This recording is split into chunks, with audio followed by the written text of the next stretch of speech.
In this particular session, we shall take a look how we can read objects or elements into an array and how we can print values or objects from an array. In the previous session, I told you you can initialize an array, but it's not always possible that you can initialize because a lot of times the user is going to enter the values into the array when the program is being executed. So let us say I declare an array int a of size 5 and I declare a variable I. Now you will know the purpose of why I am using I. The reason I am using I is going to start from 0 and help me travel through the array till the last location. So what is the last location? It is 5. Since I am starting from 0, I should say I is less than 5 because it should go from 0 to 4. It should not go to the fifth location because in the fifth location I do not know what is there. That does not belong to me. So let us say I have declared an array a of 5 which can only contain integers. I is used as a subscript or an index to travel through this particular array. So I ask the user enter the elements. Initialization, I is assigned the value 0. Now is 0 less than 5? It is true. So I am asking enter a of I.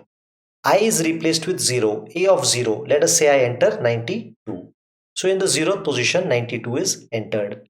I is increased by 1. 1 is less than 5. Then I again ask the user enter a of I. I is now 1. So a of 1 I enter 33. Then I becomes 2. 2 is still less than 5.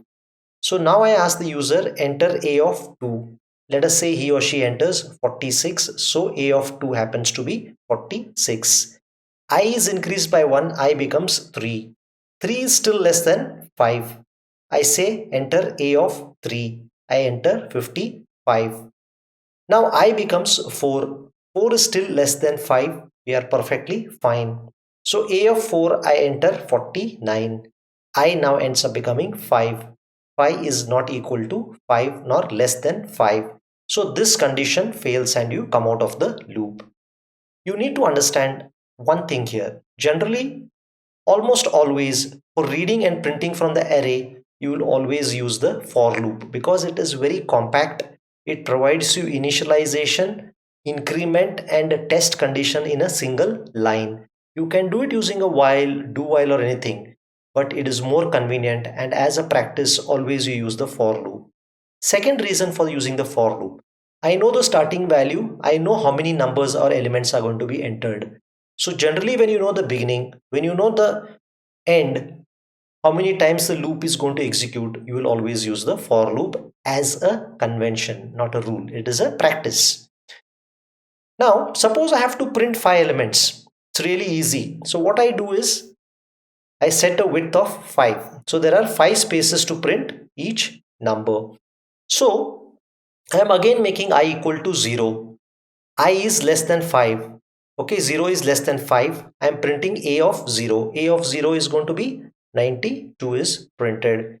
I becomes 1. Oh, sorry, 92 is not going to be printed like this. In a width of 5, you're going to have it printed like this. 2, 9. From the right, it goes to the left. Now I becomes 1. 1 is less than 5. Again, I am doing a set width 5. And then I am printing the next value. A of 1 happens to be 33 because I is 1. A of 1 is 33. So the next number printed is going to be 33. So this way I am going to keep printing all the numbers as long as the value of I is less than 5. Once I am done, I am going to halt. Now take a look at the program which does the same thing what is shown in individually. So first in this, the only difference I'm doing is there's an important thing I need to explain.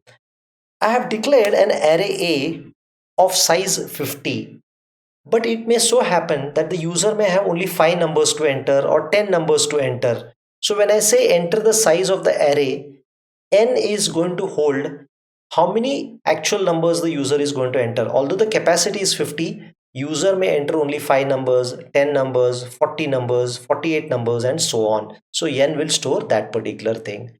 I is used to travel through the array is also known as a subscript or a index. Now, this is very similar. Enter the elements using a for loop. For I equal to 0, suppose let's say the value of n is 10. So what will happen is, starting from 0 to the ninth location, because I'm starting from 0, it will read in 10 numbers into the array A. So array A of integers, you're going to be allowed to read 10 integer values into the array. Similarly, if you want to print the elements, you're going to start from 0, I less than n, I plus plus, you are going to print the 10 numbers one after the other, assuming the value of n is 10.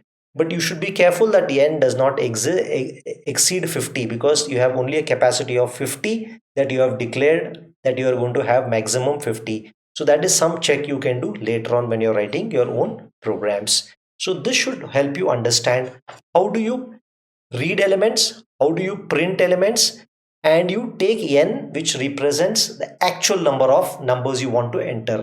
Although the capacity is 50, I'm interested to enter only 5, 10, 15, or so on. So I hope this clarifies you the basics of arrays, how to read into a 1D array, how to print into a 1D array. Why it's called one dimensional? Because it has only a single row.